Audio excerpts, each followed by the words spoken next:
Hi friends, இன்றைக்கி வந்து பரிசு சீரியல் வந்து என்ன நடக்க போகுது அப்படின்னு பார்த்தீங்கன்னா, ஸோ நம்ம கோமதி ஃபேமிலியே பார்த்தீங்கன்னா எல்லாருமே வந்து ரொம்ப சோகத்தில் வந்து உட்காந்துருக்காங்க. போலீஸ் ஸ்டேஷனில் உட்காந்துருந்தோன்னே நம்ம தங்கமேல அவங்க அம்மா அவங்க அப்பா பார்த்தீங்கன்னா போலீஸ்காரங்கிட்ட போய் பேசுகிறாங்க. தனியாக போய் இப்போ என்ன பேசுகிறாங்க அப்படின்னு பார்த்தீங்கன்னா, இந்த மாதிரி போலீஸ்காரங்க சொல்கிறாங்க, உங்கள் சம்மந்தப்பட்டவங்க அந்த பொண்ணு தான் மெயினாக வந்து இங்கே வந்து கேஸ் கொடுக்க போலீஸ் ஸ்டேஷனுக்கு வந்து வரணும் அப்படின்றாங்க. உடனே அவங்க அம்மா வந்து கண்டிப்பாக வரணுமா மேம், அவன் நாங்களாம் நல்ல குடும்பத்துக்காரங்க, எப்படி மேடம் வர முடியும் அப்படின்னா, நல்ல குடும்பத்துக்காரங்களா, அப்போ அவங்க உட்காந்துருக்காங்களே அவங்களாம் என்னது அப்படின்றாங்க.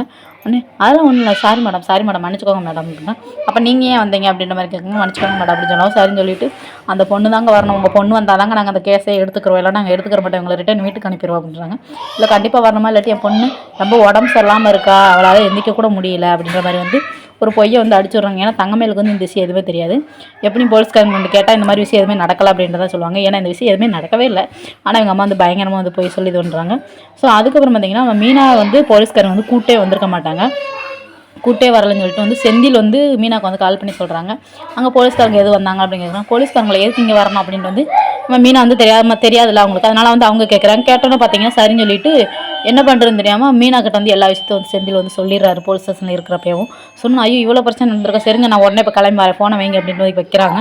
வச்சதுக்கப்புறம் பார்த்தீங்கன்னா செந்தில் அவங்க ஃபேமிலி வந்து ஒரு பக்கம் வந்து அழுது ஃபீல் பண்ணிட்டு இருக்காங்க. என்ன பிரச்சனை அப்படின்னு பார்த்தீங்கன்னா, போலீஸ்காரங்க வந்து இந்த மாதிரி இவங்களெல்லாம் இழுத்துட்டு போயிட்டாங்க அப்படின்ற மாதிரி வந்து உங்கள் என் மகளை பிறகு ராஜி எல்லாத்தையும் வந்து கூட்டு போயிட்டாங்க அப்படின்னு சொல்கிறாங்க. சொன்னோன்னு பார்த்தீங்கன்னா அவங்க வந்துட்டு அவங்க அண்ணனும் அவங்க தம்பியும் நம்ம சக்திவேல் வெற்றிவேல் சொல்லியிருக்காங்க. அவங்க 2 பேரும் வந்து பார்த்திங்கன்னா, ஐயோ இவ்வளோ பிரச்சனை நடந்திருக்கா, சரி நாங்கள் போய் என்னென்னு பார்த்துட்டு வரோம் அப்படின்ற மாதிரி அவங்க கோமதி அவங்க அம்மா வந்து அனுப்பிவிட்றாங்க. சரின்னு சொல்லிட்டு அவங்களும் கிளம்பி வந்துடுறாங்க போலீஸ் ஸ்டேஷனுக்கு. வந்தோன்னு பார்த்தீங்கன்னா தங்கமயிலுக்கு வந்து அவங்க எல்லாத்தையும் வேடிக்கை நின்று பார்த்துட்டு இருக்காங்க, என்ன பண்ணலாம் அப்படின்னு சொல்லிட்டு எல்லாத்தையும் கொண்டு வந்திருக்காங்களே அப்படின்ற மாதிரி வந்து சொல்லிட்டு இருப்பாங்க அவங்க தம்பி.